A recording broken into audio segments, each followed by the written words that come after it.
Assalamualaikum warahmatullahi wabarakatuh. Alhamdulillah wassalatu wassalamu ala rasulillah la haula wala quwata illa billah amma ba'da. Baik, sobat pelatihan yang saya banggakan. Berdasarkan apa yang tadi telah kita pelajari bersama, mari kita lihat sesungguhnya ketika melaksanakan pembelajaran pada kurikulum Merdeka, ada sejumlah prinsip yang harus kita perhatikan.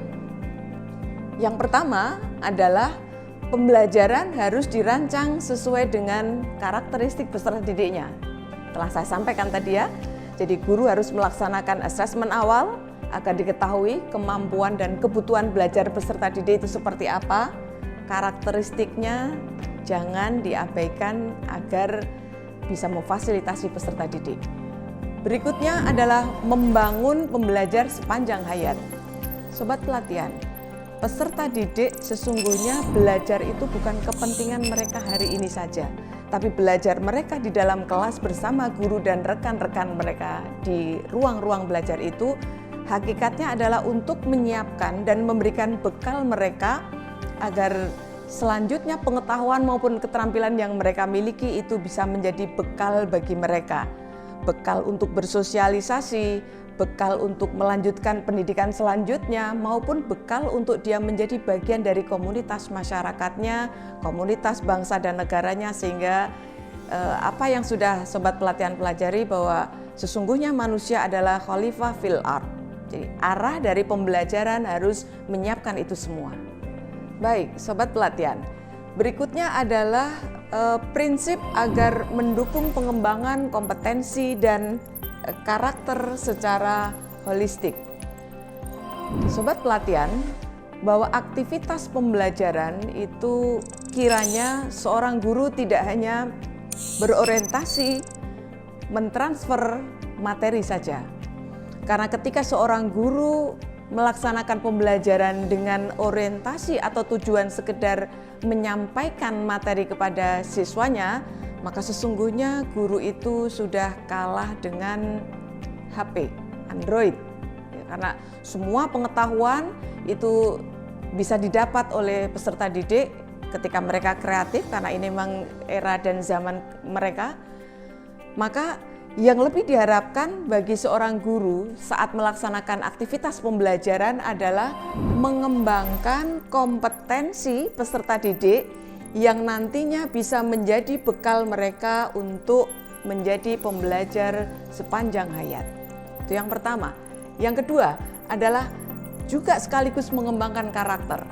Jadi jangan sampai pembelajaran itu hanya ditujukan untuk mentransfer materi, tapi pengembangan karakter itu agak diabaikan atau dinomorduakan karena guru cenderung terbebani untuk menyelesaikan atau menghabiskan materi.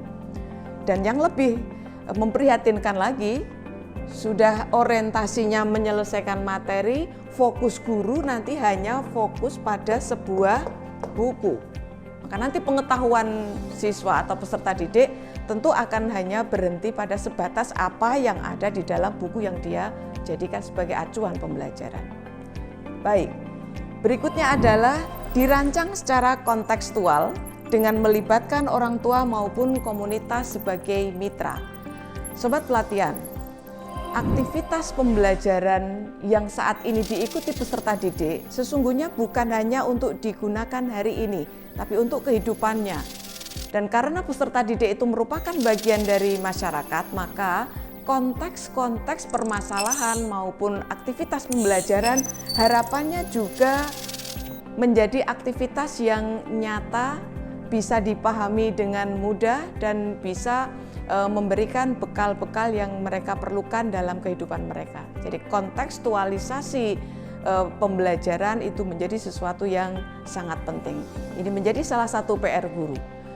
Ketika guru merasa memiliki keterbatasan karena berbagai hal, apakah karena cara dan strategi untuk membantu agar siswa itu bisa belajar efektif, atau karena waktu yang terbatas, atau karena kelengkapan sarana pendukung pembelajaran juga terbatas, maka disinilah peran penting dari orang tua maupun pihak lain yang bisa diajak berkolaborasi membantu agar peserta didik dapat belajar secara efektif.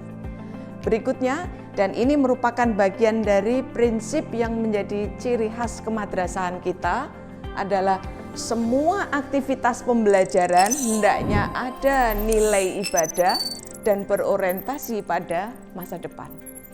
Jadi apapun yang sedang dipelajari oleh peserta didik di kelas, apakah dia belajar misalnya matematika, dia belajar olahraga, dia belajar Quran, hadis, semuanya harus diorientasikan untuk masa depannya. Masa depan di sini bukan masa depan misalnya saat ini dia siswa sanawiyah atau MTS untuk kepentingan belajar di Aliyah, bukan hanya itu. Tapi masa depan di sini adalah masa depan setelah kehidupan ini, yaitu untuk kepentingan di akhiratnya. Maka dimensi ukhrawi menjadi sesuatu yang sangat penting. Terakhir, PDBK. Tadi kita sudah singgung. Ketika di kelas terdapat PDBK, maka pendidik perlu memberikan layanan pembelajaran yang tentu diawali dari perancangannya. Kita perlu mengenal ada istilah sobat pelatihan, yaitu akomodasi kurikulum. Jadi terdapat PDBK di kelas, mereka berhak mendapatkan layanan akomodasi kurikulum. Ada dua hal setidaknya. Ketika hambatan belajar dari PDBK itu berupa hambatan kognitif, maka yang mereka perlukan adalah adaptasi kurikulum. Adaptasi kurikulum itu dilakukan dengan cara boleh kalau dari hasil asesmen memang kemampuan kognitifnya itu di bawah rata-rata, maka dia berhak untuk mendapatkan layanan menurunkan standar yang harus dicapai pada CP tadi.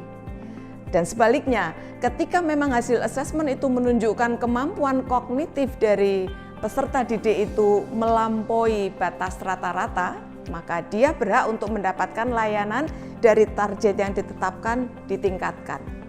Satu lagi, ketika hambatan belajarnya tidak terkait dengan kognitif mereka atau kemampuan akademik mereka, tapi hambatan yang cenderung sifatnya fisik, misalnya hambatan netra, hambatan pendengaran, hambatan dalam bicara, maka tidak perlu ada menurunkan standar kemampuan, cukup hanya dilakukan modifikasi kurikulum.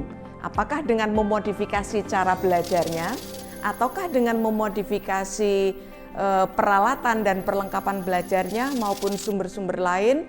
Yang pasti yang perlu kita pahami adalah semua peserta didik berhak mendapat layanan pembelajaran sesuai kebutuhan mereka. Sobat pelatihan,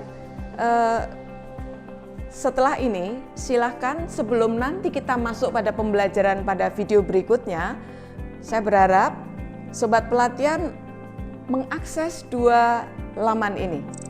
Yang pertama adalah ini, kurikulum.kemdikbud.go.id. Semua sumber atau referensi yang dihasilkan atau dipublish oleh Kemdikbud itu bisa diakses di sini. Adapun untuk yang produk Kementerian Agama, silakan akses pada sikurma.kemenak.go.id. Sekilas akan saya tunjukkan seperti apa tampilannya. Ya, sobat pelatihan, inilah tampilan laman website dari Pusat Kurikulum Kemdikbud. Ini alamatnya tadi, kurikulum.kemdikbud.go.id. Di sini sobat pelatihan nanti ketika tugas sobat pelatihan sebagai guru misalnya adalah mengampu mata pelajaran umum, maka nanti capaian pembelajaran untuk mapel umum silahkan diakses dari sini, yaitu dari sini kita geser ke atas, kita cek ini ada pelajari lebih lanjut, kita klik, ya. Kemudian di sini sobat pelatihan bisa lihat ini ada capaian pembelajaran. Silahkan nanti diklik. Ya. Kemudian di sini ada tulisan unduh. Ya. Nih, unduh. Kita klik. Nah, di sini akan tampil ini. Kalau total semua dokumennya ada 274. Tapi nanti silahkan supaya sobat pelatihan lebih mudah mengakses, maka bisa mengambil opsi yang dibutuhkan saja. Misal, ya, yang dibutuhkan dari jenjang MI, maka nanti di sini bisa diklik. Saya ambil contoh, saya klik di situ. Nah, akan muncul dokumen yang dibutuhkan. Silakan nanti di-download, dan ini pada video selanjutnya kita akan membahas seperti apa konten yang ada dalam dokumen CP, bagaimana nanti perlakuan yang harus dilakukan oleh guru terhadap dokumen CP ini untuk bisa menggunakannya sebagai dasar merancang pembelajaran. Setidaknya ini dulu. Kemudian satu lagi untuk Sikurma. Sikurma ini laman website milik Kementerian Agama. Regulasi-regulasi yang menjadi produk hukum Kementerian Agama, silakan akses di sini. Silakan akses di sini.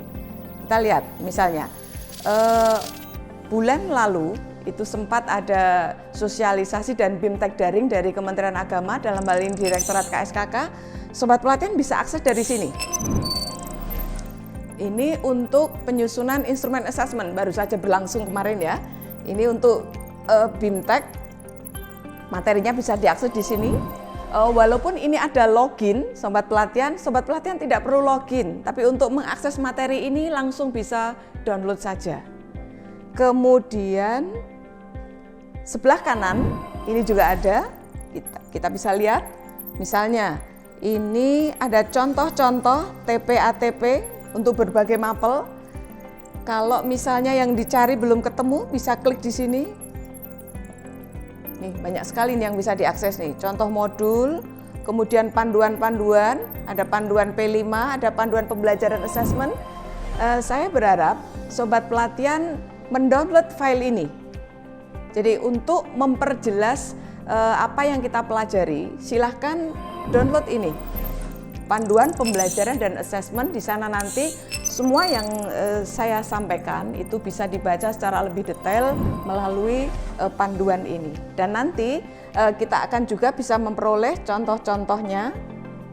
Ya, nih misalnya nih ada contoh pengembangan TP-ATP, ini untuk mapel SKI, ini VK.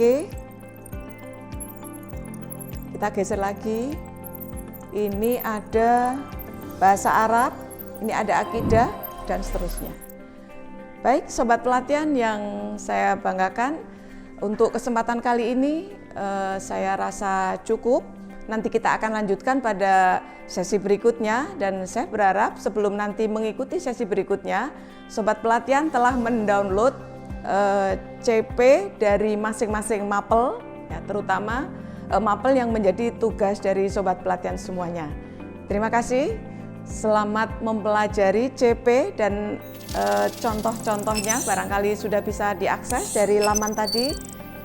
Pada video berikutnya kita akan membahas secara lebih detail agar hasil bacaan dari sobat pelatihan bisa kita konfirmasi dan mendapat penguatan dari video pembelajaran kali ini. Terima kasih. Assalamualaikum warahmatullahi wabarakatuh.